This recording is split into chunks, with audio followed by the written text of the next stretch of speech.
पत्रकार तथा महाराष्ट्र राज्य मराठी पत्रकार संघाचे प्रदेशाध्यक्ष मनीष केत, भाजपच्या शहराध्यक्ष रोहिणी तडवळकर यांच्यासह शहरातील नामांकित क्षेत्रातील 4 सामाजिक क्षेत्रातील व्यक्तींची स्वीकृत नगरसेवक सदस्यपदी निवड केल्याची भाजपाने जाहीर केले आहे.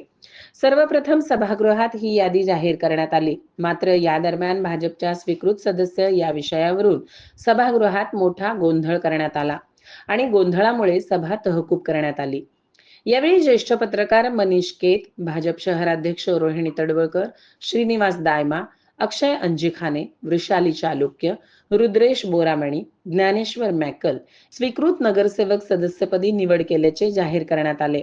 दरम्यान याही वेळी विरोधकांकडून भाजपच्या या निवडीवर टीका टिप्पणी करत गोंधळ घालण्यात आला. मात्र भाजपने आपल्या मतावर ठाम राहत या निवडी जाहीर केल्या.